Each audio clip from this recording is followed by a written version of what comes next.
घंटी बजाओ की टीम हर उस जगह पहुंचती है जहां लोग सरकार और सिस्टम से त्रस्त होते हैं। हमारा प्रयास है कि जिसकी फरियाद हुक्मरानों तक ना पहुंच रही हो उसकी बात सत्ता के शिखर तक पहुंचाएं। हर ज्वलंत मुद्दे पर सवाल पूछें ताकि जवाबदेही से कोई ना बचने पाए। आज घंटी बजाओ में बात उस मुद्दे की होगी जिससे शायद ही कोई अछूता हो। बात हमारी आपकी जेब की होगी, महंगाई की होगी। आप देख ही रहे हैं चुनाव में नेता हर तरह की बात करते हैं। हिजाब से लेकर 80-20 तक का पूरा हिसाब हो रहा है, लेकिन महंगाई कम कैसे हो इसे लेकर किसी के कानों पर जू तक नहीं रेंगती। हां, जब कोई दल विपक्ष में हो चुनावी मंच से महंगाई महंगाई जरूर करता है, लेकिन सत्ता में आते ही सबका एक ही हाल है। इधर का हो उधर का हो, महंगाई कैसे कम हो इस पर किसी का ध्यान नहीं। हां, बहाने जरूर ढेर सारे होते हैं। आलम यह कि आज आम आदमी की स्थिति है आमदनी अठन्नी और खर्चा रुपया। क्या बचाएं ये तो कोई सोच ही नहीं पा रहा। पहला सवाल आज ज्यादातर लोगों के लिए है, क्या और कैसे खाएं। तो घंटी बजाओ की ये रिपोर्ट देखिए और महंगाई रोकने में निकम्मी साबित हो रही सरकारों के खिलाफ 8422840000 पर घंटी जरूर बजाएं।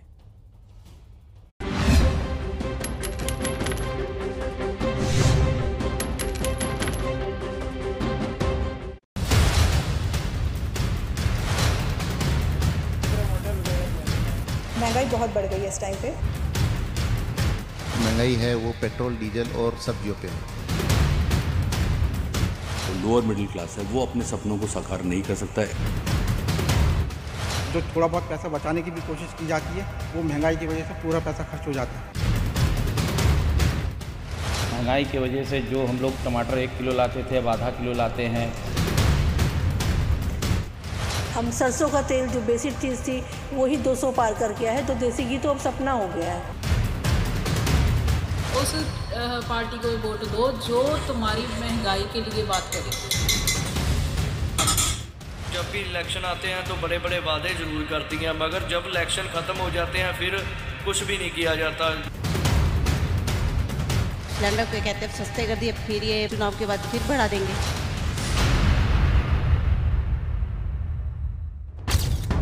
चुनाव के बीच जब महंगाई का ये हाल है तो चुनाव के बाद क्या होगा, ये सवाल इसलिए अहम हो जाता है क्योंकि पिछले 100 दिनों से देश में तेल यानी पेट्रोल डीजल के दाम नहीं बढ़े। जाहिर है जनता को ये राहत 5 राज्यों के चुनाव के कारण मिल पा रही है, क्योंकि अंतर्राष्ट्रीय बाजार में कच्चे तेल की कीमतें $96 तक पहुंच चुकी हैं, जो अब से 2.5 महीने पहले $69 प्रति बैरल थी। मतलब साफ है, जो महंगाई अभी दिख रही है वो सिर्फ ट्रेलर है। आने वाले वक्त में जब पेट्रोल डीजल के दाम फिर से बढ़ेंगे तो महंगाई नए रिकॉर्ड बनाएगी। फिलहाल जनवरी के महीने में खुदरा महंगाई दर 7 महीनों के उच्चतम स्तर पर पहुंच गई है। महंगाई के इन आंकड़ों की कहानी समझाने से पहले आपको दिखाते हैं जमीनी हालात। आटा, दाल, चावल, तेल, सब्जी, ये वो चीजें हैं जो हर परिवार हर दिन इस्तेमाल करता है। इसीलिए जब इन चीजों के दाम बढ़ते हैं तो महंगाई का ग्राफ भी ऊपर जाने लगता है। जनवरी महीने में ये 6% से ऊपर का आंकड़ा पार कर चुकी है। बजट पर, लोगों की पॉकेट पर इसका क्या असर पड़ा है। लखनऊ में एक ये आम राशन की दुकान है जिसे परचून की दुकान कहते हैं। यहाँ जो लोग मौजूद है दुकानदार, उनसे बात करते हैं। समझते हैं साहब, राशन की बोरियां दिखाई दे रही हैं तमाम। इन बोरियों को जो ये इन्फ्लेशन में स्थिति देखने को मिल रही है, जो तमाम आंकड़े आ रहे हैं, अभी जो ये खुदरा मुद्रास्फीति को लेकर आंकड़ा आया है, आप असर क्या देख रहे हैं, क्या अब तक दिखाई देता है? सर महंगाई बहुत है। अभी जो पिछले 6 महीने पहले जो रेट थे उससे जो है काफ़ी रेट बढ़े हुए हैं। कस्टमर कम से कम ले रहा है, जहाँ आधा किलो का लेता है वो पाव ले रहा है। तो उसके बाद भी वो कहता रेट काफ़ी बढ़ा हुआ है। वही सब चीज़ें हैं तो कस्टमर कम ले रहा है उस हिसाब से। दुकानदार हो या आम लोग, खाने पीने की चीजों की बढ़ती कीमतों ने सभी को परेशान कर रखा है। वाराणसी के इस मध्यम वर्गीय परिवार में कुल 5 सदस्य हैं। राज सोनी अपना व्यवसाय करके घर चलाते हैं। उनका कहना है कि कोरोना की मार के कारण आमदनी घटती जा रही है और महंगाई की मार के कारण खर्च बढ़ता जा रहा है। पत्नी सुनीता की शिकायत है कि खाने की थाली लगातार छोटी होती जा रही है। हम लोग एक समय में थाली सजा कर खाते थे, अब थाली में से कटोरियाँ कम होने लगी हैं। जो 2 सब्जी बनाते थे अब 1 ही सब्जी बनाते हैं, और हो सकता है तो सुबह का सब्जी शाम को भी चलाते हैं एक दिन में, कि दूसरे दिन का जो बजट है वो मेंटेन होके चले। बच्चों की डिमांड तो लगातार रहती है, लेकिन कमाई और व्यापार के कारण, व्यापार ना होने के कारण, बच्चों का जो डिमांड है वो तो पहले जो हो पाता था वो तो अब हो भी नहीं पाता है। आंकड़ों की बात करें तो महंगाई अब उसी स्तर पर पहुंच गई जैसी कोरोना की दूसरी लहर के वक्त थी। जून 2021 में खुदरा महंगाई दर 6.26% थी। जनवरी 2022 में ये 6.01% है। सवाल है अगले महीने क्या ये और ज्यादा बढ़ेगी, क्योंकि पिछले 5 महीने से खुदरा महंगाई दर का ग्राफ लगातार ऊपर जा रहा है। सितंबर में 4.35% से बढ़कर अक्टूबर में 4.48% हुआ, नवंबर में 4.91%, फिर दिसंबर में 5.66% तक पहुंच गया और अब जनवरी में खुदरा महंगाई दर 6.01% पर पहुंच गई है। खुदरा महंगाई का मतलब है कि आप और हम दुकानों से जो भी खरीदारी करते हैं उन चीजों के दाम बढ़ते जाना। जनवरी में इस खुदरा महंगाई दर के 6% से ऊपर चले जाना इसलिए भी चिंता की बात है क्योंकि आरबीआई ने महंगाई दर का उच्चतम स्तर 6% तय कर रखा है। अब सवाल यह है कि अगर इस वक्त खुदरा महंगाई दर 6% से ज्यादा हो चुकी है तो दुनिया में बढ़ती महंगाई को देखते हुए क्या आने वाले दिनों में इसे और बढ़ने से रोका जा सकेगा? हालांकि आरबीआई के गवर्नर शक्तिकांत दास का कहना है कि महंगाई के इस ताजा आंकड़े से परेशान होने की जरूरत नहीं, लेकिन चुनाव के मौसम में विपक्ष इसके जरिए सरकार पर निशाना साध रहा है। महंगाई से मर रहे हैं लोग, रोजी रोटी नहीं कमा पा रहे हैं, तो मैं बार बार कह रही हूँ चुनाव है, ये बातें करो, जो ठोस बातें हैं, जो जनता के मुद्दे हैं वो उठाने चाहिए। महंगाई को लेकर सिर्फ विपक्ष ही सरकार से सवाल कर रहा है या फिर जनता के लिए भी ये चुनाव का मुद्दा है? इसी की पड़ताल के लिए हम उत्तर प्रदेश के प्रयागराज पहुंचे। 7 महीने के उच्चतम स्तर पर पहुंच चुकी है खुदरा महंगाई दर 6.1% पर। आरबीआई के कंफर्ट जोन से बाहर है ये खुदरा महंगाई दर।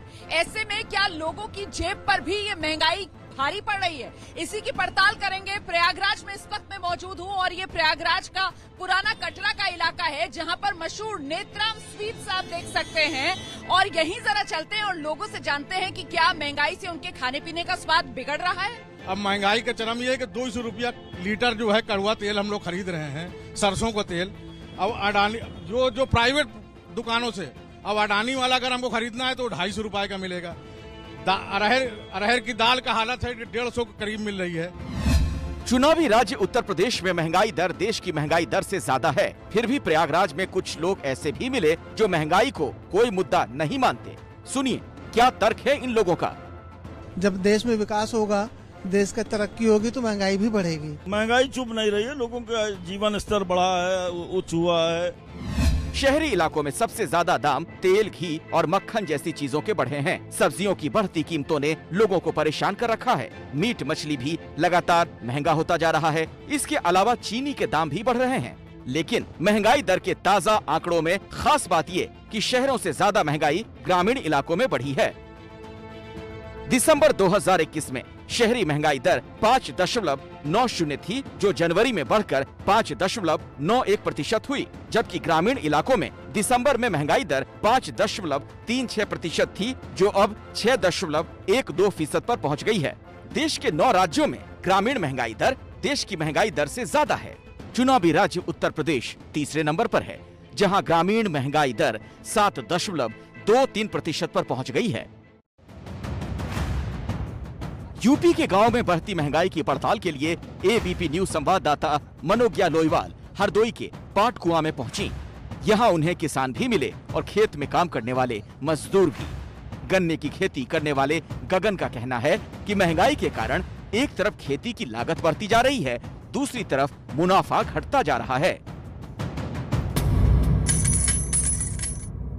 पहले डीजल हमारा जैसे 60-70 या 72 रुपये में था, ठीक है, तब उससे हमारा खेत में ज़्यादा एरिया कवर होता था। आज डीजल 90 रुपये में है। पहले 5 लीटर डीजल वही 350-400 का मिल जाता था, 300-350 का। आज डीजल वही 5 लीटर पड़ रहा है 500। बचत कम हो गई है पहले से कि बढ़ गई है? नहीं, बचत मतलब रेट तो गन्ने के बड़े हैं, लेकिन महंगाई की वजह से थोड़ा कम प्रॉफिट हो रहा है। थोक महंगाई दर में अंतर आ चुका है, पहले से ज्यादा बढ़ भी गई है। लेकिन अगर किसानों की बात करें तो उनकी परेशानी का सबब है महंगा हुआ डीजल। कुछ का कहना है कि फसल का अगर दाम बढ़ रहा है तो बढ़ा हुआ दाम मिल भी रहा है, ऐसे में असर तो कम है। हालांकि सच्चाई ये है कि असर हर जेब को असर कर रहा है। कैमरा पर्सन सूरज पांडे के साथ मनोज्ञा लोईवाल, हरदोई, एबीपी न्यूज। अभी की एक बड़ी खबर सबसे पहले हम आपको बता दें। अब से थोड़ी देर पहले सूचना मिली कि दीप सिद्धू की सड़क हादसे में मौत हो गई है। लाल किले के पास जो हिंसा हुई थी उस मामले का आरोपी दीप सिद्धू सोनीपत जिले में सड़क हादसे में मौत की सूचना मिल रही है। आपको याद होगा 26 जनवरी के दिन लाल किले के आसपास किस तरीके की हिंसा देखने को मिली थी। बहुत ही दुखद घटना घटी थी। इसी मामले का मुख्य आरोपी दीप सिद्धू बताया जा रहा है कि दीप सिद्धू की मौत हो गई है सड़क हादसे में। सोनीपत जिले में सड़क हादसे में दीप सिद्धू की मौत हुई है। तो अभी की यह बड़ी खबर आपको बता दें, दीप सिद्धू की गाड़ी ट्रक से टकरा गई और इस वजह से उसकी जान चली गई। ये बड़ी खबर निकलकर सामने आ रही है। सोनीपत में यह हादसा हुआ है। लाल किले के आसपास आपने देखा था किस तरीके से लोकतंत्र को कलंकित करने का काम किया गया था। उस दौरान की ये तस्वीरें देश कभी भूल नहीं पाएगा। 26 जनवरी के दिन किस तरीके से हल्ला हंगामा, लाल किला हिंसा के आरोपी दीप सिद्धू की मौत की सूचना मिल रही है। अभी की बड़ी खबर आपको बता दें, सोनीपत जिले में सड़क हादसा हुआ है जिसमें दीप सिद्धू की जान चली गई। दीप सिद्धू जिस गाड़ी में सवार था, बताया जाता है कि ट्रक के साथ उसकी टक्कर हुई है और इसी वजह से हादसे में दीप सिद्धू के निधन की सूचना मिल रही है। ये आप देख सकते हैं, तस्वीर भी दीप सिद्धू की हम आपको दिखा रहे हैं और ये वो वीडियो उस दौरान का पुराना वीडियो है जब लाल किले के आसपास ये घटना हुई थी। लाल किला हिंसा के आरोपी दीप सिद्धू की मौत की सूचना। सोनीपत जिले में यह सड़क हादसा हुआ है जिसमें दीप सिद्धू की जान चली गई। दीप सिद्धू की गाड़ी ट्रक से टकरा गई और इसी वजह से हादसा हुआ जिसमें दीप सिद्धू की जान गई है। ये वो वीडियो जब आप देख पा रहे हैं किस तरीके से हल्ला हंगामा हुआ था और जो हमारे आन बान और शान का प्रतीक है तिरंगा, आप देख सकते हैं वहां आसपास मौजूद इन लोगों ने, हुड़दंगियों ने किस तरीके से तब हल्ला हंगामा किया था। हमारे साथ जगविंदर पटियाल हमारे सहयोगी जुड़ गए इसी खबर पर कुछ और जानकारी के साथ। जगविंदर, देखिए अखिलेश, पहले तो हादसे के बारे में बता देता हूं मैं। सोनीपत के नजदीक हादसा हुआ। स्कॉर्पियो गाड़ी में दीप सिद्धू और एक उनकी महिला मित्र थी, उनके साथ जा रहे थे। महिला मित्र का नाम रीना है और एक सड़क जो हाईवे के किनारे एक ट्रैक्टर ट्रॉला खड़ा था, ट्रक ट्रॉला खड़ा था, उसके पीछे से टक्कर मारी गई है। स्कॉर्पियो खुद ड्राइव कर रहे थे, कहा जा रहा है कि दीप सिद्धू, और उनकी हॉस्पिटल पहुंचते ही जो है वो उनको ब्रॉड डेड डिक्लेयर कर दिया गया, मृत घोषित कर दिया गया। खरखौदा जो सोनीपत में पड़ता है, खरखौदा के हॉस्पिटल में उनका शव रखा गया है और वहीं पर रीना नाम की वो महिला भी घायल है और पुलिस उससे पूछताछ कर रही है कि आखिरकार ये हादसा हुआ कहाँ, वो कहाँ से आ रहे थे, कहाँ जा रहे थे, ट्रक कहाँ खड़ा था। इन तमाम चीजों को लेकर पड़ताल चल रही है और रीना की आइडेंटिटी के बारे में पता किया जा रहा है। जो दीप सिद्धू के पास से एक आइडेंटिटी कार्ड मिला है, उस पर बठिंडा का पता लिखा हुआ है। बड़ी बात यह है कि दीप सिद्धू पंजाबी फिल्मों में काम करते थे और उन्होंने जोरा 10 नंबरी नाम से 2 फिल्में बनाई थी और जोरा 10 नंबरी फिल्म काफी हिट हुई थी पंजाबी सिनेमा में। दूसरी महत्वपूर्ण बात यह है कि धर्मेंद्र और सनी देओल के परिवार से इनके अच्छे खासे ताल्लुकात थे और जब सनी देओल ने गुरदासपुर से एमपी का चुनाव लड़ा था तो उसके कैंपेन की सारी कमान खुद दीप सिद्धू ने संभाली हुई थी। मेरी खुद भी जब इनको 26 जनवरी की हिंसा के मामले में जमानत मिली थी तो उसके बाद मेरी इनसे लंबी बातचीत हुई थी। पढ़ा लिखा युवक था, लेकिन सबसे बड़ी बात यह कि यह हादसा कैसा हुआ, किस तरह से वो जा रहा था रात को, कहाँ से जो है वो ट्रक खड़ा था, कहाँ गाड़ी टकराई, इन तमाम चीजों को लेकर पड़ताल चल रही है और इस एंगल से भी जांच की जा रही है कि ये वाकई एक हादसा है या कुछ और है। इन तमाम चीजों को लेकर पुलिस ने कहा है कि फिलहाल मौके पर हम मुआयना कर रहे हैं और उसके बाद ही कुछ कह पाएंगे। ये एक बड़ी जानकारी आप दे रहे हैं जगविंदर की फिलहाल जांच पड़ताल जारी है और वाकई में ये हादसा है या फिर इसके पीछे कुछ और कहानी है, फिलहाल इस बारे में पुलिस ने अभी कोई स्पष्टीकरण नहीं दिया है। हमारे साथ वरुण जैन भी जुड़ गए, हमारे एक और सहयोगी। वरुण, क्या सूचना आपको मिल रही इस हादसे को लेकर? देखिए, बिल्कुल करीब 9:30 बजे के आसपास ये हादसा हुआ। केएमपी एक्सप्रेसवे पर थाना कुंडली है, उसमें खरखोदा इलाका आता है, वहां पर ये पूरा हादसा हुआ। ये भी बताया जा रहा है कि दिल्ली से भटिंडा की तरफ जा रहे थे दीप सिद्धू, जब ये पूरा हादसा हुआ और उनकी जो स्कॉर्पियो गाड़ी है वो जो केएमपी पर एक ट्रक खड़ा था, एक ट्रॉला खड़ा था, उसके पीछे जा घुसी, जिसके बाद इनको अस्पताल लेकर जाया गया, जहां पर डॉक्टर ने उनको मृत घोषित कर दिया। इनके साथ इनकी महिला मित्र थी, जिनकी हालत फिलहाल अभी खतरे से बाहर बताई जा रही है। आपको बता दूं, लाल किले की जो हिंसा हुई थी 2021 में, उसमें मुख्य आरोपी थे, इनके ऊपर भीड़ को उकसाने और साथ ही तिरंगा हटाकर निशान साध फहराने का आरोप था। दिल्ली पुलिस ने इसमें कई धाराओं में मामला दर्ज किया था, 1 लाख रुपए का इनाम भी रखा था। उसके बाद गिरफ्तारी हुई थी, उनकी बाद में बेल हो गई थी और अब ये इस तरीके से हादसे में उनकी मौत हो गई है। कई बड़े सवाल खड़े होते हैं। सबसे एक अहम बात और ये है, इनकी जो महिला साथी थी वो खतरे से बाहर है। इतना बड़ा हादसा कि जो स्कॉर्पियो गाड़ी है उसकी हालत काफी खराब हो गई है और दीप सिद्धू की मौके पर ही मौत हो गई और उनकी महिला साथी है वो फिलहाल खतरे से बाहर है। तो कहीं ना कहीं बहुत सारे जो सवाल है वो खड़े हो रहे हैं। जो पुलिस के अधिकारी कह रहे हैं, उनका मौके पर मुआयना किया जा रहा है, फॉरेंसिक टीम को वहां पर बुलाया गया है, चश्मदीदों के बयान लिए जा रहे हैं कि किस तरीके से पूरा हादसा हुआ। अगर हादसा है तो गाड़ी की क्या रफ्तार रही होगी और इसके पीछे कहीं कोई कॉन्स्पिरेसी तो नहीं, ऐसा भी पुलिस के अधिकारियों का कहना है। जब पूरी जांच के बाद, मुकम्मल तफ्तीश के बाद स्थिति साफ हो पाएगी। फिलहाल अभी इनिशियल स्टेज पर यही लग रहा है कि जो उनकी गाड़ी थी वो एक सड़क के किनारे खड़े एक ट्रॉलर के अंदर जा घुसी, जिसमें उनकी मौत हो गई थी। अब ऐसे में एक बड़ा सवाल ये खड़ा होता है, जगविंदर, मैं आप चाहूंगा अगर इसके बारे में आप जवाब दें, क्या पंजाब में जो चुनाव है इस वजह से उस तरीके से जोड़ा जा रहा है, जो कॉन्स्पिरेसी वाला एंगल सामने आ रहा है?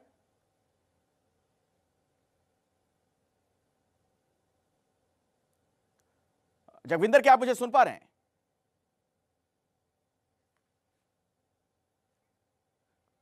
शायद जगविंदर से हमारा संपर्क नहीं हो पा रहा है। हमारे साथ रोहित बंसल, हमारे एक और सहयोगी, जुड़ चुके हैं। रोहित, ये जो हादसा हुआ इसको लेकर क्या और जानकारी आपको मिल पा रही है वहां से? जी बिल्कुल, अगर बात की जाए दीप सिद्धू की, तो दीप सिद्धू आज केएमपी पे जो हादसा हुआ है, सोनीपत हरियाणा का एरिया, यहाँ पे जो हादसा हुआ है, दीप सिद्धू अपनी स्कॉर्पियो गाड़ी में आ रहे थे और उनके साथ उनकी एक महिला मित्र भी थी। लेकिन उसी समय सड़क पे दुर्घटना घटती है और दीप सिद्धू की गाड़ी एक ट्राला से टकरा जाती है, जिसके बाद दीप सिद्धू का उस एक्सीडेंट में निधन हो गया। अगर आप तस्वीरों में भी देखोगे तो आपको नजर आएगा कि ड्राइविंग साइड से जो गाड़ी है वो उस ट्राले से टकराई है, जिसकी वजह से दीप सिद्धू की उसी हादसे में मौत होगी। अगर दीप सिद्धू का जिक्र किया जाए तो पंजाब की फिल्म इंडस्ट्री का एक बड़ा नाम थे। पंजाबी फिल्म रमता जोगी के जरिए पंजाबी फिल्म इंडस्ट्री में एंट्री करते हैं। उसके बाद जोरा चैप्टर 1 और जोरा चैप्टर 2, उनकी 2 फिल्में आती हैं और दीप सिद्धू को पंजाब में जोरा के नाम से भी जाना गया। लेकिन दीप सिद्धू नेशनल मीडिया में चर्चा में उस समय आते हैं जब किसानी आंदोलन में हिस्सा लेते हैं और 26 जनवरी को जो घटना लाल किले में घटती है, लाल किले में जो हिंसा भटकती है, उसमें मुख्य तौर पर दीप सिद्धू को दोषी माना गया और दीप सिद्धू के खिलाफ केस भी दर्ज किया गया, जिसके बाद दीप सिद्धू लगातार पुलिस की गिरफ्त से फरार रहे और उसके बाद दीप सिद्धू ने सरेंडर किया। दीप सिद्धू को अदालत में पेश किया, केस चला और उस केस में अभी भी दीप सिद्धू जमानत पर चल रहे थे। अभी तक वो केस को खत्म नहीं किया गया। तो जवाब दीजिएगा, छोटा सा जवाब दीजिएगा। मुख्य तौर पर दीप सिद्धू की मौत हो गई इस हादसे में, जो खबर आप बता रहे हैं, तमाम तरह से जो जानकारियां सामने आ रही हैं, लेकिन उसकी महिला मित्र बिल्कुल सुरक्षित महफूज बताई जा रही हैं। क्या इस वजह से भी कुछ संदिग्ध होने की आशंका है और इस लिहाज से इस एंगल से जांच कर रही है पुलिस? जी बिल्कुल, अगर बात की जाए तो अब से थोड़ी देर पहले ही ये हादसा हुआ है, तो अभी ये जांच का विषय है कि क्या ये एक्सीडेंट बाय चांस हुआ है या इसमें कोई प्लानिंग नजर आती है। अभी तक इसमें कुछ भी कहना मुमकिन नहीं होगा। लेकिन दीप सिद्धू की जो डेड बॉडी है वो स्थानीय हॉस्पिटल में रख दी गई और उनकी महिला मित्र भी उसी अस्पताल में दाखिल है और पुलिस इस चीज की जांच जरूर करेगी कि जो हादसा हुआ है इसके पीछे कारण क्यों, क्योंकि दीप सिद्धू पिछले दिनों में पंजाब की। रोहित, क्या इस बारे में आप बता पाएंगे, जो ये वीडियो हम दर्शकों को दिखा रही है, यही उनकी महिला मित्र हैं, लाल रंग के कंबल में, जो वहां पर अस्पताल में लेटी नजर आ रही है स्ट्रेचर पर? बिल्कुल बिल्कुल बिल्कुल बिल्कुल यही उनकी महिला मित्र हैं जो इस वक्त दीप सिद्धू के साथ में चल रही थी। और अब से कुछ घंटे पहले हुई ये हादसा हुआ है, उसके बाद दीप सिद्धू और उनकी महिला मित्र दोनों को हॉस्पिटल जाया गया, लेकिन हॉस्पिटल में दीप सिद्धू को जो मृत्यु घोषित कर दिया गया है। और अभी फिलहाल क्योंकि कुछ देर पहले हादसा हुआ है तो कुछ भी कहना फिलहाल जल्दबाजी होगी, क्योंकि जांच का विषय होता है। जांच में पता चलेगा कि गलती थी या इसमें किसी प्लानिंग के तहत किया गया, क्योंकि दीप सिद्धू राजनीति में भी आप काफी सक्रिय थे। राजनीति की बात की जाए तो दीप सिद्धू पंजाब के शिरोमणि अकाली दल अमृतसर जो सिमरजीत सिंह मान का है और लगातार उनके लिए प्रचार कर रहे थे, लगातार उनके लिए वोटें बटोरने का काम कर रहे थे। तो कहीं ना कहीं ये वजह है या दीप सिद्धू का ये हादसा एक नेचुरल हादसा है, ये अभी पड़ताल के बाद, अभी जांच के बाद ही कुछ इस चीज के बारे में कहा जा सकता है। चलिए दोबारा मैं आपके पास रोहित लौटूंगा कुछ और जानकारी के लिए। ये तस्वीरें भी लगातार हम दर्शकों को दिखा रहे हैं। इस बड़ी खबर पर लगातार हमारी नजर बनी हुई है। दीप सिद्धू वो शख्स लाल किले मामले का जो आरोपी है, उसकी मौत की सूचना मिल रही है। सोनीपत में सड़क हादसे में दीप सिद्धू की मौत हुई है। अभी की सबसे बड़ी खबर एबीपी न्यूज पर आप देख रहे हैं। लाल किला हिंसा के आरोपी दीप सिद्धू की सड़क हादसे में मौत हुई है। यह पहली तस्वीर 26 जनवरी 2021 की है। पुराना वीडियो आप देख रहे हैं जिसमें जो घटना घटी थी उसने एक तरीके से लोकतंत्र को शर्मसार किया था। लाल किले के आसपास हिंसक झड़प हुई थी, हिंसक घटनाएं सामने आई थी। और वो दूसरी तस्वीर जो आज की है, सड़क हादसे में दीप सिद्धू की जान चली गई। सोनीपत के पास ये सड़क हादसा हुआ है जिसमें दीप सिद्धू की मौत हुई है। हालांकि अभी पुलिस इस बारे में खुलकर कोई जानकारी नहीं दे रही है। फिलहाल ये हादसा बताया जाता है, लेकिन क्या इसके पीछे किसी तरह की कोई साजिश भी हो सकती है, इस दृष्टिकोण से भी, इस एंगल से भी पुलिस की जांच पड़ताल लगातार जारी है। तो दीप सिद्धू की मौत को लेकर तमाम तरह के सवाल भी खड़े हो रहे हैं। सवाल सबसे बड़ा यही कि क्या ये मौत या फिर ये मौत जो है ये कोई हादसा या साजिश।